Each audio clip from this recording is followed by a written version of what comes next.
कहानी की शुरुआत में हमें यानचिंग को दिखाया जाता है। उसके शहर में आज एक बड़ा अधिकारी आने वाला था, तो वो अपने किसी बंदे को उसका वेलकम करने भेज देता है। वो अपने बंदे से कहता है कि उस अधिकारी से ये कहना कि मैं कल उनसे मिलने आऊंगा। तभी ही घर का एक नौकर भागा हुआ आता है एंड कहता है कि यंग मास्टर, मैडम और मिस यू दोनों ही साथ में पानी में गिर गई और अभी आपकी माँ बहुत ही ज्यादा गुस्से से मैडम के रूम की तरफ जा रही है। ये सुनकर यानचिंग अपनी माँ को रोकने जाने लगता है। दूसरी तरफ हम यानचिंग की वाइफ जीहुआन को देखते हैं। जब वो उठती है तो उसके सामने एक नौकरानी दानसू थी। दानसू कहती है कि मैडम फाइनली आप उठ गई। तो वो कहती है कि क्या मैडम और मैं। जब वो अपने कपड़ों को और आसपास की चीज़ों को देखती है तो वो सोचती है कि मैं तो फूड कंपटीशन को जीत गई थी, तो सेलिब्रेशन कर रही थी, तो मैं अचानक से यहाँ पर कैसे आ गई। फिर हमें दिखाया जाता है कि जो जीहुआन है वो हमारे ज़माने में एक फेमस फूड व्लॉगर है। वो हमेशा की तरह आज भी कंपटीशन को जीत गई थी और इनाम में उसे बहुत सारे पैसे मिलने वाले थे। वो जोर से चिल्लाती है कि मेरे पैसे कहाँ गए। कि दानसू पूछती है कि मैडम आपको हुआ क्या है। तो वो उसे पूछती है कि अब तुम कौन हो। तो इस पर वो कहती है कि जो नौकरानी सालों से आपकी सेवा करती आ रही है वो मैं ही हूँ एंड मेरा नाम दानसू है। क्या आप मुझे भूल गई। जीहुआन उसे कहती है कि देखो मैं तुम्हें नहीं जानती। वो ज्यादा कुछ बोल पाती कि वहाँ पर यानचिंग की माँ आ जाती है। वो कहती है कि डायन चुड़ैल कहीं की, तेरी वजह से मिस यू आज मरने वाली है। मेरा बेटा यानचिंग उसे पसंद करता है, तो क्या तू उसे पानी में धक्का देकर मार डालेगी। तेरे जैसों की मेरे घर में कोई जगह नहीं, यहाँ से निकल जा। तो वो कहती है कि देखो आंटी। तो वो कहती है कि क्या कहा आंटी, तेरी हिम्मत कैसे हुई मुझे आंटी कहने की। जीहुआन को कुछ समझ में नहीं आ रहा था कि यहाँ पर हो क्या रहा है। तो वो दानसू से पूछती है। दानसू से बताती है कि आप पानी में गिर गई, पर फिर पता नहीं मिस यू को क्या हुआ कि वो भी पानी में खुद से गिर गई, मगर अब वो उठ नहीं रही और इसका इल्ज़ाम आप पर आ रहा है कि आप ही नहीं उसे पानी में धक्का दिया। फिर वो उसे बताती है कि आपके फादर जनरल शैन है। आधे साल पहले आपकी शादी इस शहर के ग्रैंड सेक्रेटरिस्ट यानचिंग से हो गई थी और ये जो सामने खड़ी है साली बुढ़िया वो आपकी सासू माँ है। तभी ही ये जोर से चिल्लाती है कि ये सू फैमिली की बहू बनने के लायक नहीं, इसे घर से बाहर निकाल दो। पर जीहुआन, उसके मन में तो दानसू की ही बातें चल रही थी कि उसका पति यहाँ का ग्रैंड सेक्रेटरिस्ट है और उसका नाम यानचिंग है। हाल ही में ही उसने एक नॉवेल को रीड किया था और उसमें यही सारे कैरेक्टर्स थे, यानी कि अब वो एक नॉवेल के अंदर आ गई है। वो याद करती है कि जब यानचिंग 30 साल का हो जाएगा तो उसके 30 टुकड़े कर दिए जाएंगे, क्योंकि वो भ्रष्टाचारी जैसे बहुत बड़े गुनाह में इन्वॉल्व होगा। दूर से यानचिंग जो कि उसी तरफ आ रहा था, वो उसकी मन की बातें सुन पा रहा था। वो अंदर आकर कहता है कि तुमने अभी अभी क्या कहा। तो दानसू कहती है कि हम तो कब से चुप होकर खड़े हैं, हमने तो कुछ भी नहीं बोला। जीहुआन सोचती है कि अच्छा तो ये ही यानचिंग काफी हैंडसम है, पर इसका क्या फायदा, ये आगे चलकर तो मरने ही वाला है। वो सोचता है कि मैं इसके मन की बातें क्यों सुन पा रहा हूँ, क्या ये पानी में गिरने का साइड इफेक्ट है। वो अभी ये सोच रही थी कि वो मिस यू नॉवेल में ये लिखा था कि वो यानचिंग के साथ इंटीमेट होने के लिए सारे हथकंडे अपनाएगी, उसके बाद उसे शादी करने के बाद वो मेरा पत्ता हमेशा हमेशा के लिए कट कर देगी। ये सुनकर वो उसे कहता है कि अगर आज तुम्हारी वजह से मिस यू की मौत हो गई तो मैं तुम्हें भी जिंदा नहीं छोड़ूंगा। वो कहती है कि देखो मैंने उसे पानी में धक्का नहीं दिया और मैं भला किसी को क्यों मारूंगी, और तुम इस तरह से सीधा मुझ पर इल्जाम नहीं लगा सकते। यहाँ पर कोई कायदा या कानून है कि नहीं। तो वो कहता है कि मैं ही यहाँ का कायदा कानून हूँ। वो सोचती है कि बेचारी जीहुआन इसे कितना प्यार करती थी, मगर ये साला खड़ूस किसी दूसरी औरत को घर ले आया। बेचारी इस चीज को बर्दाश्त नहीं कर पाई एंड सुसाइड करने पानी में कूद गई। पर ये देखकर मिस यू भी पानी में खुद से कूद गई एंड सारा क्रेडिट वो ले गई। ये सुनकर वो सोचता है कि अच्छा तो यू ने जानबूझकर ये सब कुछ किया है। दूसरी तरफ हमें जीहुआन के फादर और ब्रदर को दिखाया जाता है। जीहुआन का भाई शनल कह रहा था कि मेरे जीजू तो यहाँ के ग्रैंड सेक्रेटरिस्ट है, तो फादर आप उसे कहलवा कर मेरी जॉब लगवा दीजिए। अगर नौकरी होगी तो ही मुझे छोकरी मिलेगी। वैसे मैंने ये भी सुना है कि जीजू की एक छोटी बहन भी है, क्या आप मेरी बात उससे करा सकते हैं। फादर कहते हैं कि नालायक नाकारी कहीं के, तेरे दिमाग में इस तरह के फालतू आइडियाज आ कैसे छाते हैं। वो यहाँ का ग्रैंड सेक्रेटरिस्ट है, उसके पास तेरे जैसे के लिए टाइम नहीं। इंपीरियल एग्जाम आने वाला है तो चुपचाप उसकी तैयारी कर, अगर पास हो गया तो तेरी सरकारी नौकरी लग जाएगी। तभी वहाँ पर जीहुआन की माँ आकर कहती है कि हमारा बेटा वैसे ही ढक्कन है और दिखने में चंपू, तो लड़की तो इससे पटने से रही और पढ़ाई इससे हो नहीं रही, इसलिए आपको इंपीरियल एग्जाम के पेपर्स की चोरी करनी होगी। तो फादर कहते हैं कि ये तो मैं नहीं करूँगा, अगर मैं पकड़ा गया तो मेरी तो बेइज्जती हो जाएगी, लोग मुझ पर हंसेंगे एंड कहेंगे कि मैं इतना बड़ा जनरल होकर इस तरह के काम करता हूँ। ये सुनकर माँ दोनों के ही कान खींचती है एंड कहती है कि तुम्हें किसी भी तरह से इंपीरियल एग्जाम के पेपर को लाना होगा। तो वहीं जीहुआन मिस यू को देखने गई थी, यानचिंग उसके पीछे पीछे आया था। वो सोचती है कि मिस यू की बॉडी तो कितनी झकास है, हाँ शायद इसीलिए यानचिंग उसके पीछे इतना पागल हो गया। यानचिंग उसके मन की बातें सुनकर मुंह बनाता है एंड कहता है कि पागल औरत कहीं की। वो सोचती है कि ये लड़की तो बस मरने का नाटक कर रही है, बेहोश भी नहीं लगती।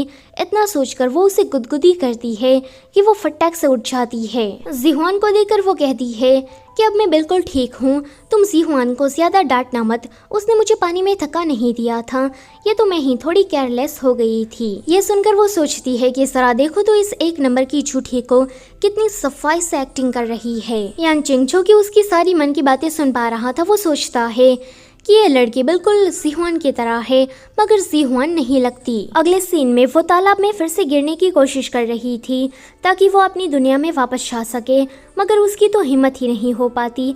वो सोचती है कि पहले मैं खाना खा लेती हूँ, उसके बाद कूदूंगी। पर खाना खत्म होने के बाद भी फिर से उसकी हिम्मत जवाब दे रही थी कि दांजू उसे रोकने आती है कि आप ये क्या कर रही है, क्या फिर से सुसाइड तो नहीं करने वाली, कि बेचारी खुद पानी में गिर जाती है। वो कहती है कि अच्छा है कि मैं पानी में नहीं कूदी, इसका कोई फायदा नहीं होने वाला था। अगले सीन में वो दांजू से पूछ रही थी कि मेरी शन फैमिली वो किस तरह के लोग हैं, क्या वो लोग मुझे पसंद करते हैं, क्या वो लोग अमीर है।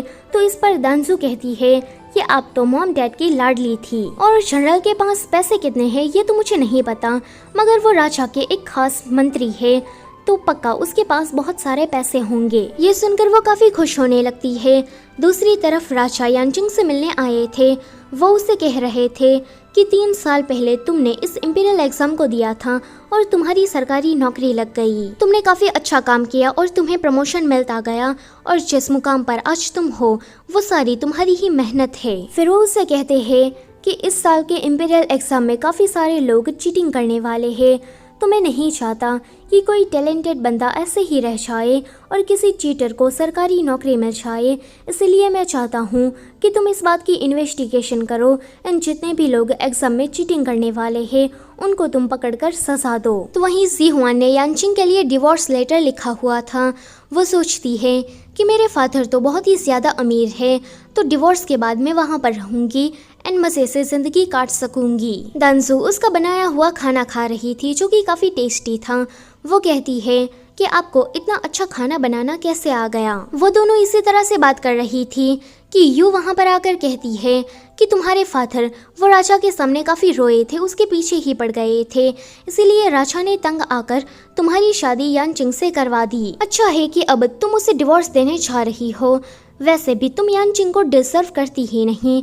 ये सुनकर दांजू को उस पर गुस्सा आता है कि ये इस तरह की बातें मेरी मैडम के सामने कर कैसे सकती है। यू को दांजू पर काफी गुस्सा आ रहा था, इसलिए वो जैसे ही उसे चाटा मारने चाहती कि वो उसका हाथ पकड़ लेती है।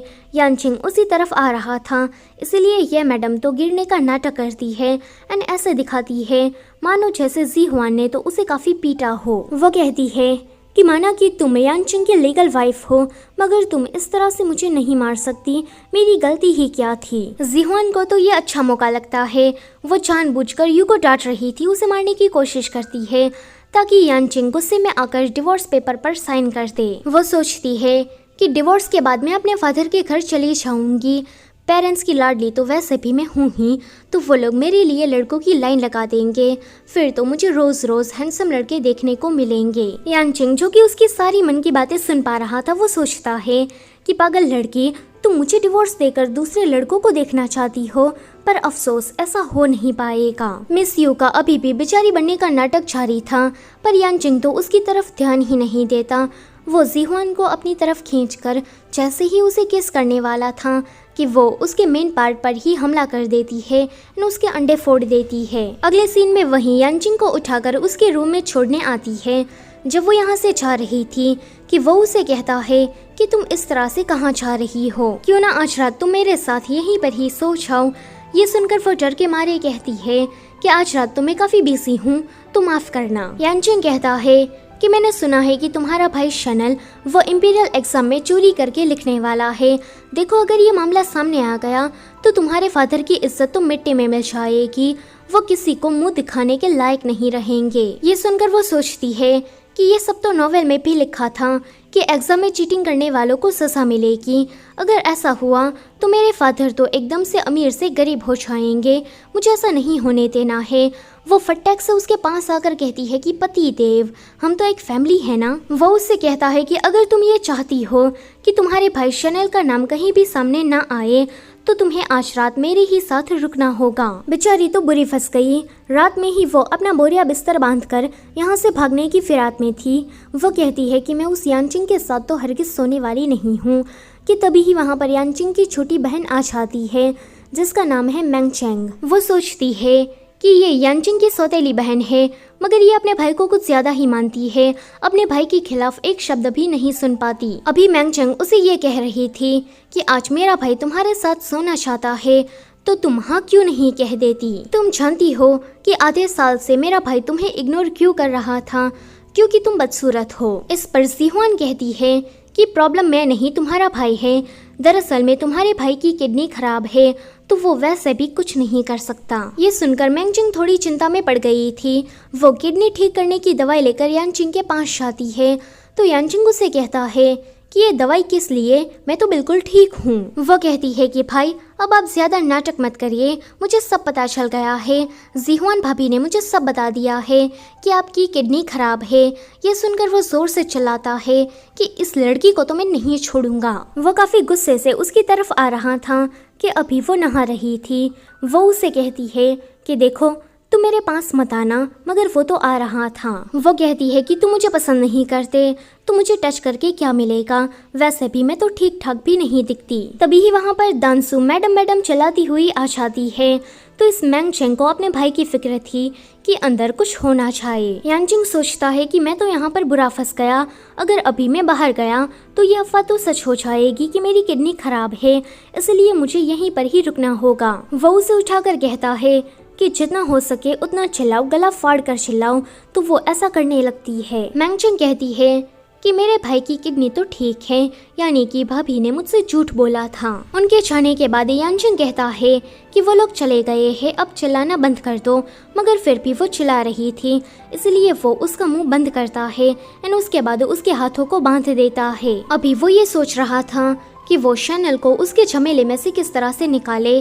जैसे ही उसे एक आइडिया मिलता है तो वो ऐसे ही चला जाता है। पीछे से ये चिल्लाती रहती है कि मुझे छोड़ दे दो छाओ। रात में जब वो सो जाती है कि यानचिंग का पर्सनल बॉडीगार्ड वहाँ पर आकर उसका एक जेड पेंडेंट चुरा कर वहाँ से चला जाता है। अगली सुबह जब वो उठती है तो दानसू उसके पास आई थी।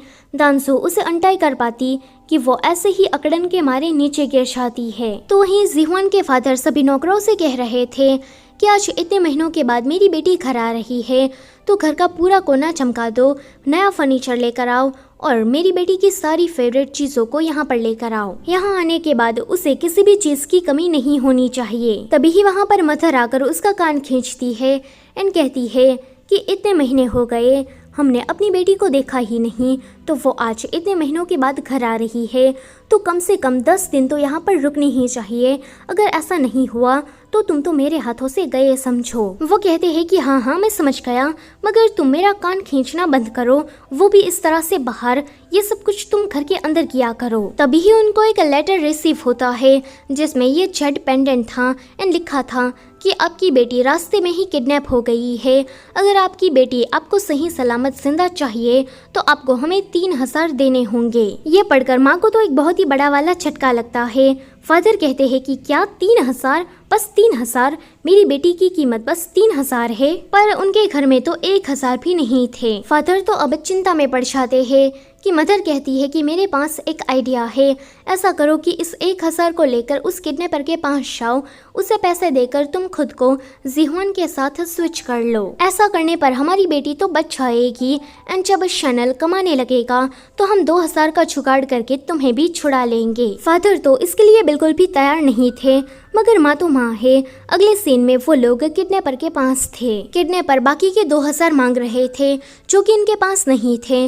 कि शनल कहता है कि आप लोग मुझे मत मारिएगा, अभी तो मेरी शादी भी नहीं हुई, मैंने तो कुछ किया भी नहीं। ऐसा करिए आप मेरे फादर को ले जाइए, ये बहुत ही ज्यादा कीमती है क्योंकि ये इस देश के जनरल है, आपको इससे काफी फायदा हो सकता है। तभी ही किडनैपर शनल का अंगूठा किसी पेपर पर लगवा कर कहता है कि मैंने सुना कि तुम परीक्षा में चोरी करने वाले हो।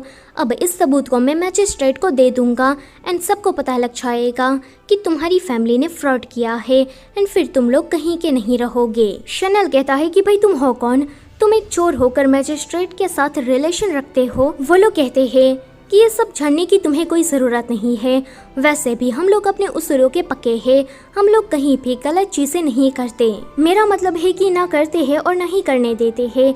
इतना कहकर वो लोग तो चले जाते हैं, पर शनल काफ़ी डर गया था कि अब हमारा क्या होगा, हमारी शैन फैमिली तो गई समझो। पर फादर खुद को छुड़ाने के बाद सीधा शनल को कूटना शुरू कर देते हैं कि तू मुझे इनके हवाले छोड़ने वाला था। कि तभी ही वहाँ पर यानचिंग आ जाता है तो ये लोग उसे मिलने चले जाते हैं।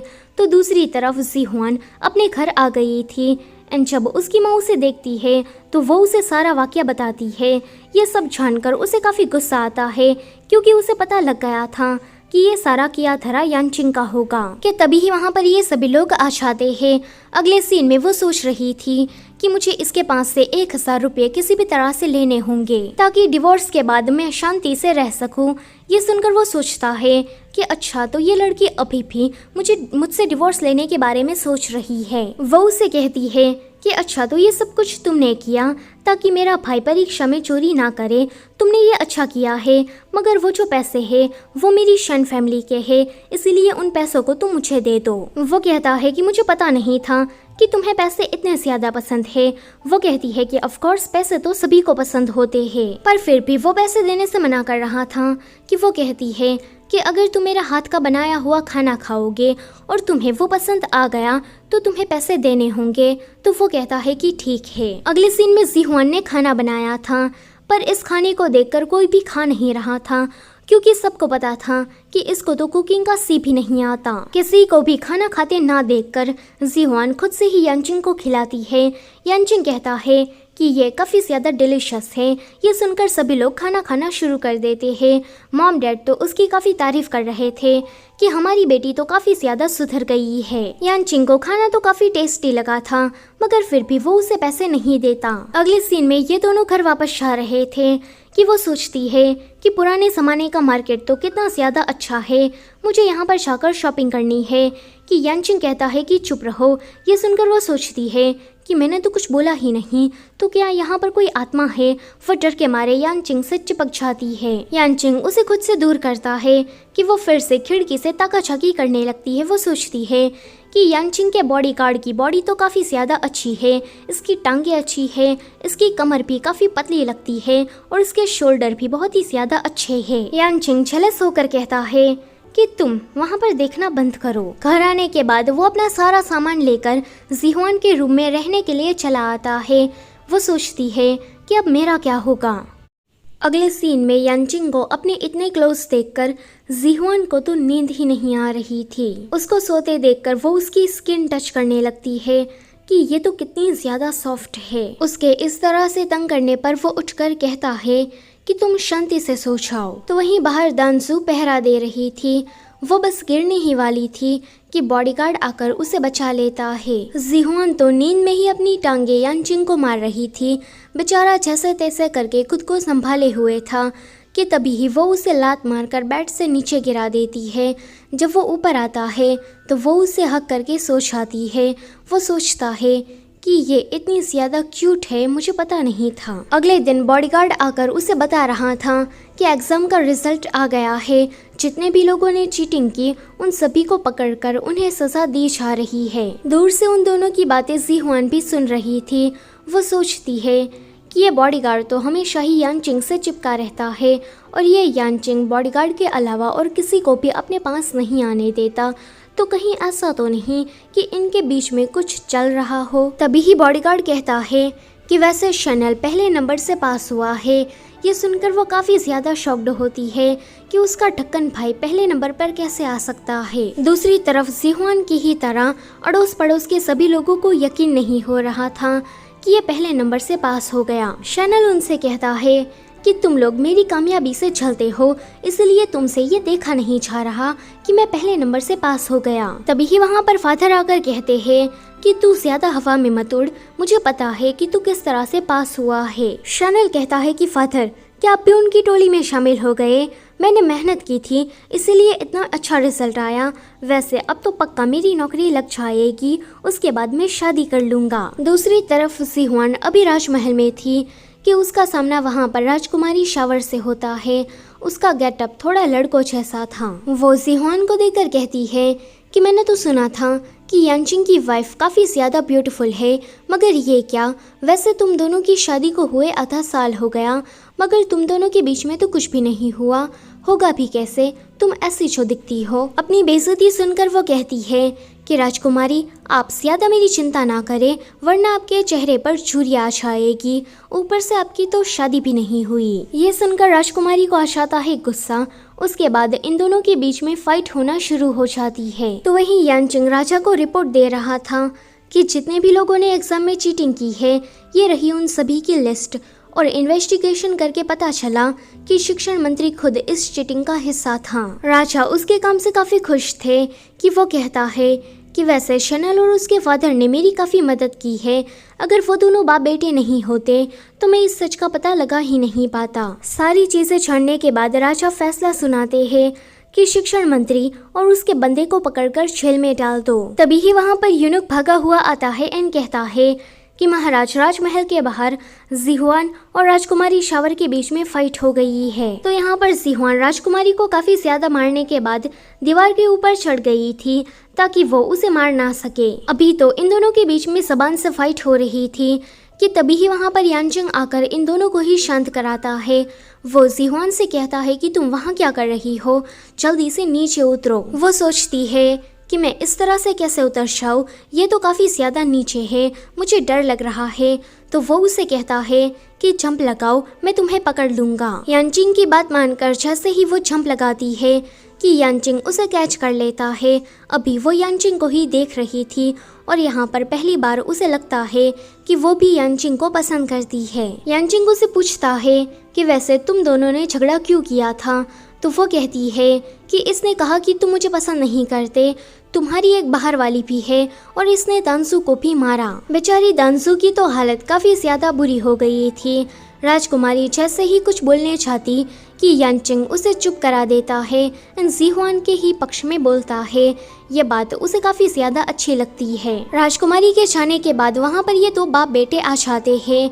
फादर कहते हैं कि मुझे तो उस बेचारी की फिक्र हो रही थी कि शैनल कहता है कि हाँ, इसलिए तो हम यहाँ पर आए हैं कि कहीं राजकुमारी को कुछ होना चाहिए। वैसे जीहुआन तो मेरी बहन है, इसलिए हारना तो उसके नसीब में ही नहीं। ये सुनकर वो कहती है कि बस भी करो, कितना फेंकोगे। फादर यानचिंग से कहते हैं कि तुम्हारा शुक्रिया, तुम्हारी ही वजह से मेरा बेटा शैनल आज इंपीरियल कॉलेज में पढ़ाई कर पा रहा है। यहाँ पर जीहुआन को भी पता चल जाता है कि उन 1000 रुपयों की मदद से यानचिंग ने इन्वेस्टिगेशन की और सारा क्रेडिट उसने इन बाप बेटों को दे दिया। घर आने के बाद वो जीहुआन की चोट पर दवाई लगाते हुए उसे कहता है कि अगर आगे चलकर तुम्हारी कहीं भी फाइट हुई और तुम हारने लगो तो पीछे हो जाना और मुझे बुलाना, तुम्हें खुद से कुछ करने की ज़रूरत नहीं। ये सुनकर वो सोचती है कि क्या ये मेरी परवाह कर रहा है कि तभी ही उसके पेट से जोर जोर से गुड़गुड़ की आवाज़ आती है। तो वो कहता है कि तुम मेरे लिए कुछ खाना बना दो। ऐसा वो इसीलिए कहता है ताकि जीहुआन को ज्यादा एम्बैरेसिंग फील ना हो। अगले सीन में किचन में जीहुआन बीफ नूडल्स बना रही थी जो कि दांसू को तो काफी ज्यादा अच्छे लगते हैं कि तभी ही वहाँ पर यू के साथ यानचिंग की माँ आ जाती है। अब यू ने तो यानचिंग की माँ को पूरा भड़का कर रखा हुआ था, इसलिए वो आते ही सीधा जीहुआन की बेइज्जती करना शुरू कर देती है। अब जीहुआन भी कहाँ कम थी, वो भी उसे बातों में हरा रही थी कि माँ को आ जाता है गुस्सा। वो जैसे ही जीहुआन को मारने चाहती कि वो उसका हाथ पकड़ लेती है कि तभी ही वहाँ पर यानचिंग आ जाता है। यानचिंग को देखकर माँ कहती है कि जरा देखो अपनी बीवी को, ये किस तरह से मुझे मार रही है। यानचिंग कहता है कि यू, मैंने तुमसे कहा था ना कि तुम अपने रूम से बाहर नहीं निकलोगी।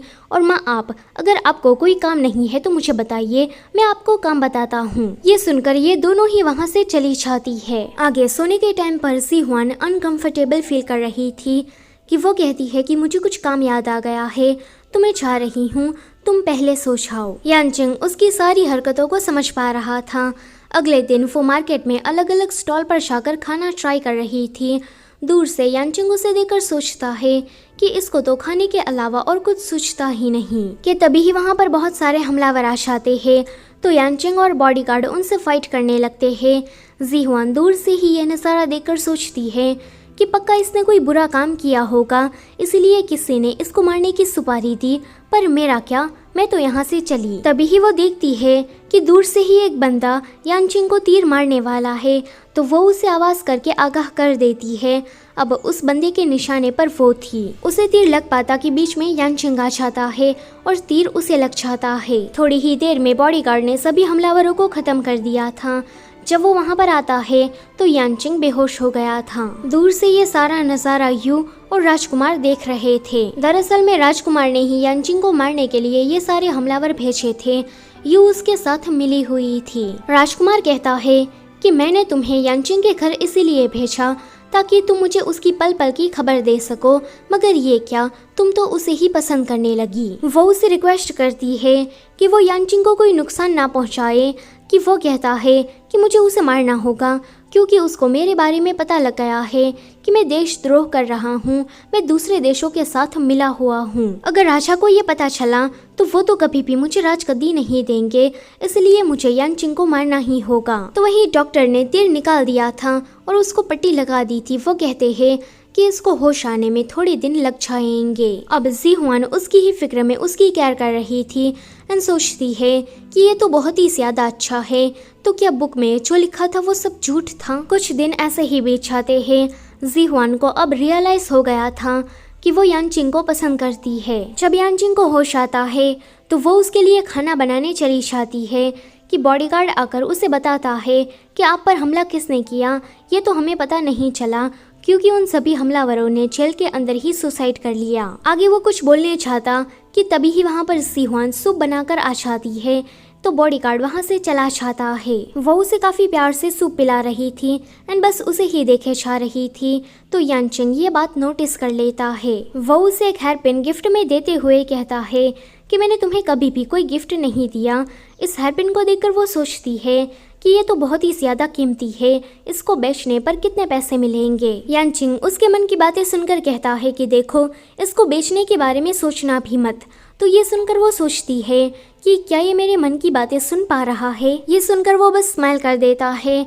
अगले सीन में बॉडीगार्ड भागा हुआ आकर कहता है कि किसी ने मैडम को किडनैप कर लिया है। यानचिंग कहता है कि पहले उस बंदे ने मुझ पर हमला किया एंड अब जीहुआन को पकड़ लिया, अब मैं उसे नहीं छोड़ूंगा। दूसरी तरफ जीहुआन राजकुमार के कब्जे में थी। वो सोचती है कि ये गुंडा राजकुमार है और ये पक्का यानचिंग को नुकसान पहुंचाना चाहता है, इसलिए इसने मुझे किडनैप किया। राजकुमार ज्यादा उसे कोई नुकसान पहुंचा पाता कि तभी ही वहाँ पर यानचिंग आ जाता है। उसे देखकर राजकुमार कहता है कि अगर तुम इस लड़की को सही सलामत चाहते हो तो घुटनों के बल जाकर बैठ जाओ। यानचिंग तो जीहुआन के लिए ये करने को भी तैयार था। राजकुमार यानचिंग को ज्यादा नुकसान पहुंचा पाता कि तभी ही वहाँ पर राजा का यूनुक आकर कहता है कि राजा तुमसे तुरंत ही मिलना चाहते हैं, इसलिए तुम्हें राजमहल आना होगा। ये सुनकर यानचिंग स्माइल करता है क्योंकि उसने पहले से ही राजा को वो सारे सबूत दे दिए थे। जिससे ये साबित हो सके कि ये राजकुमार देश में ही रहकर घोटाले कर रहा है। वापस आने के बाद ज़ीहुआन यानचिंग के लिए सूप बना रही थी। वो दानसू से कहती है कि यानचिंग राजमहल से वापस आया कि नहीं, तुम जरा चेक करके आओ। दानसू जब जा रही थी कि बॉडीगार्ड से टकरा जाती है और इन दोनों को देखकर यानचिंग को पता लग जाता है कि इन दोनों के बीच में कुछ तो चल रहा है, क्योंकि ये दोनों एक दूसरे को देखकर बहुत ही ज्यादा ब्लश कर रहे थे। आगे यानचिंग किचन में आ जाता है। जब वो ज़ीहुआन के बनाए हुए सूप को ट्राई करता है तो उसे ये काफी ज्यादा डिलीशियस और टेस्टी लगता है। वो उसे बताता है कि बचपन में ही माँ ने मुझे पहाड़ों में रहने के लिए छोड़ दिया था, तो मैं जंगली फ्रूट्स खाकर ही बड़ा हुआ हूँ। मुझे स्वाद की इतनी ज़्यादा अच्छी नॉलेज नहीं, मगर तुम्हारे हाथों का बनाया हुआ खाना मुझे काफ़ी टेस्टी लगता है। ये सुनकर वो उसके लिए और भी ज़्यादा खाना प्रिपेयर करती है। ये देखकर वो थोड़ा इमोशनल हो जाता है, क्योंकि यानचिंग को आज से पहले इस तरह से कभी भी किसी ने ट्रीट नहीं किया। वो उसे बताना चाहता था कि क्या हम दोनों, मगर इतना कहते हुए वो रुक जाता है। तो वहीं राजकुमार की सारी काली करतूतों को मद्देनजर रखते हुए राजा ने उसे देश निकाला की सजा दी थी, और जिसने ये पर्दाफाश किया था यानचिंग, उसे इनाम के तौर पर 3000 सोने की मुद्राएं दी जाती है। इतना सारा सोना मिलने वाला है ये जानकर वो तो डिवोर्स के बारे में भूल ही जाती है। वो सोचती है कि अब मैं यानचिंग को डिवोर्स नहीं दूंगी। यानचिंग भी उसके मन की बातें सुनकर काफी हंस रहा था। अगले सीन में वो सोचता है कि मैं ज़ीहुआन का माइंड रीड कर पा रहा हूँ, शायद भगवान ऐसा करके मेरी मदद ही कर रहे हैं, तो मुझे उसे कन्फेस कर ही देना चाहिए। वो उसे किसी अच्छी सी जगह पर लेकर आता है एंड काफ़ी इमोशनल बातें कर रहा था। तो वो सोचती है कि लगता है कि ये मुझे डिवोर्स देना चाहता है। वो कहती है कि देखो, मैं समझ सकती हूँ कि तुम मुझे पसंद नहीं करते, और मैं ये भी जानती हूँ कि पुराने ज़माने के लोग बहुत सारी कॉन्क्यूबाइंस रखते हैं, इसलिए मैं तुम्हें डिवोर्स देने के लिए तैयार हूँ। पर वो कहता है कि मैं तुम्हें डिवोर्स नहीं देना चाहता, बल्कि मैं तो ये चाहता हूँ कि तुम हमेशा ही मेरे साथ रहो। ये सुनकर वो सोचती है कि क्या ये मुझे कन्फेस कर रहा है। तो वो कहता है कि हाँ, मैं तुमसे कन्फेस कर रहा हूँ कि मैं तुम्हें पसंद करता हूँ। ये सुनकर वो कहती है कि मुझे हमेशा से ही लगता था कि तुम मेरे माइंड को रीड कर पा रहे हो, पर ये तो सच था। कि तभी ही वो उसे किस करके कहता है कि देखो, मुझे कोई फर्क नहीं पड़ता कि तुम कहाँ से आई हो, कौन हो, बस मैं इतना चाहता हूँ कि तुम मेरे साथ रहो। ये सुनकर वो भी उसे एक्सेप्ट कर लेती है कि अब से तुम मेरे बॉयफ्रेंड हो। तो वो कहता है कि बॉयफ्रेंड, पर मैं तो ऑलरेडी तुम्हारा हस्बैंड हूँ। अगले सीन में ये चारों लोग मिलकर खाना खा रहे थे, जहाँ पर वो सोच रही थी कि अब मुझे अपनी दुनिया में वापस नहीं जाना है, क्योंकि मुझे यहाँ पर अपना ट्रू लव मिल गया है, तो मैं यहीं पर ही रहना चाहती हूँ। यानचिंग, जो कि उसकी मन की बातें सुन पा रहा था, वो सीधा उसे किस करता है कि ये दोनों ही उसे देखने लगते हैं। इसी के साथ ये ड्रामा यहीं पर ही खत्म होता है। अगर आपको ये मिनी सीरीज अच्छी लगी है तो वीडियो को लाइक कर देना, और चैनल पर नए हो तो उसे सब्सक्राइब भी करते जाना। Thank you for watching.